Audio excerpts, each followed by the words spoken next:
Hello, welcome back to part 2. So let's talk about the need theories. A need is a requirement or necessity for survival and well-being. The basic premise of need theories is that people are motivated to obtain outcomes at work that will satisfy their needs. Need theory complements expectancy theory by exploring which outcomes motivate people to perform at a high level.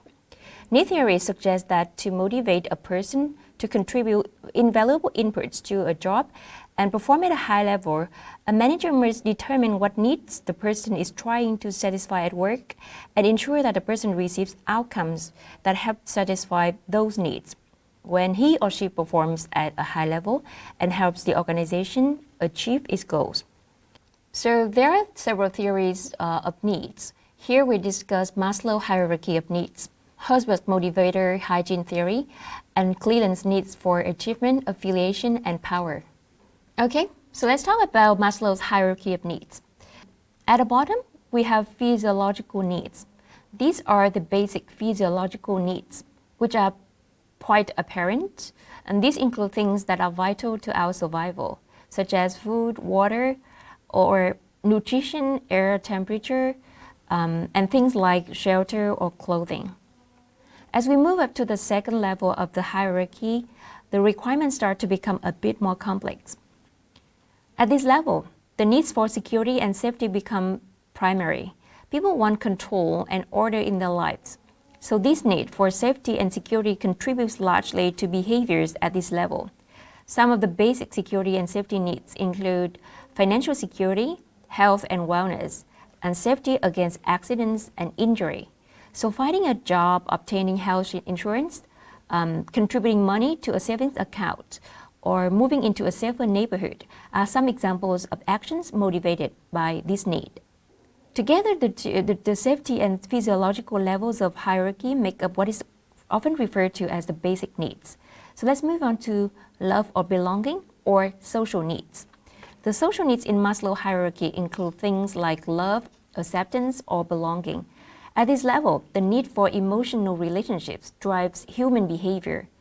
And some of the things that can satisfy this need include friendship and family, romantic attachments, or social groups. At the fourth level of Maslow's hierarchy is the need for appreciation or respect. When the needs at the bottom three levels have been satisfied, the esteem needs begin to play a more important role in motivating behavior. At this point, it becomes increasingly important to gain the respect and appreciation of others. People have a need to accomplish things and then have their efforts recognized. In addition to the needs for feelings of accomplishment and prestige, esteem needs include things like self-esteem or personal growth. At the very peak of Maslow's hierarchy are self-actualization needs. According to Maslow's definition of self-actualization, it may be described as the full use and exploitation of talents, capabilities, potentialities, and such people seem to be fulfilling themselves and to be doing the best they can, or the best that they are capable of doing. They are people who have developed or are developing into the full stature of which they are capable of. Maslow suggested that these needs constitute a hierarchy of needs with the most basic or compelling needs, and they are physiological and safety needs at the bottom. Maslow argued that these lowest level needs must be met before a person strives to satisfy needs higher up in the hierarchy, such as self-esteem needs. Once a need is satisfied, Maslow proposed, it ceases to operate as a source of motivation. The lowest level of unmet needs in the hierarchy is the prime motivator of behavior. If and when this level is satisfied, needs at the next level, higher level in the hierarchy motivate people.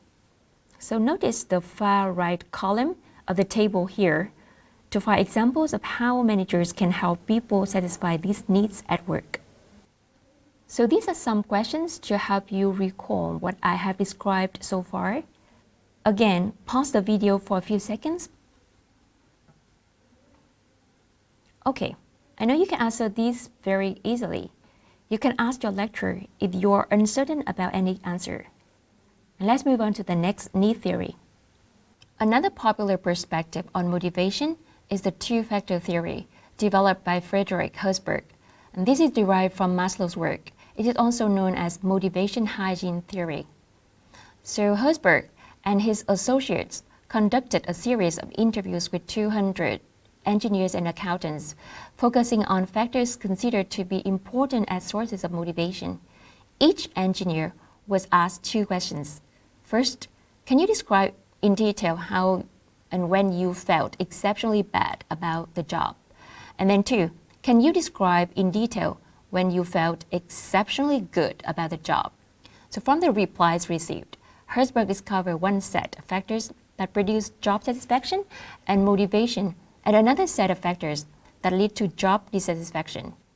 Although low pay might be well described as causing dissatisfaction, high pay would not necessarily be taken as a cause of satisfaction. Instead, different factors such as recognition or accomplishments were cited as satisfying.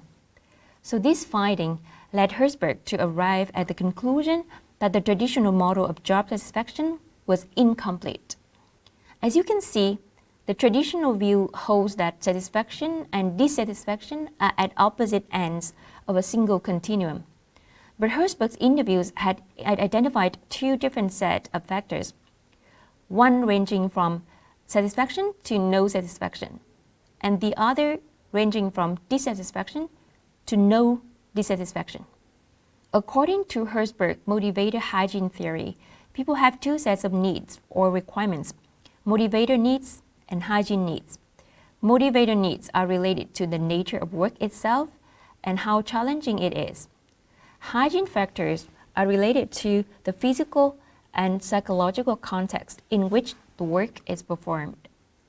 This is a recap of Herzberg's classification of work factors, and these are divided into motivators, which include achievement or recognition of the work itself, and then hygiene factors such as supervision or relationship with supervisors or working conditions or even salary. Okay, so it's time for some multiple choice questions. Please pause the video for a few seconds to read and answer the questions. Again, please ask your lecturer if you are uncertain about any answers. Let's move on to talk about the last need theory today, which is the three need theory. Psychologist David McClelland and his associates proposed the three need theory, which said that three acquired needs are major motives in work. And these three needs include the need for achievement, which is the drive to succeed and excel in relation to a set of standards, the need for power, which is the need to make others behave in a way that we would not behave otherwise, and the need for affiliation, which is the desire for friendly and close interpersonal relationships. Of these three needs, the need for achievement has been researched the most.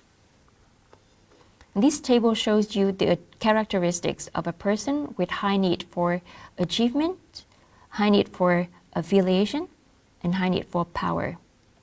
Please take a look at the table and find out some of the most prominent characteristics of these people. Okay, so that brings us to the end of part 2. Thank you.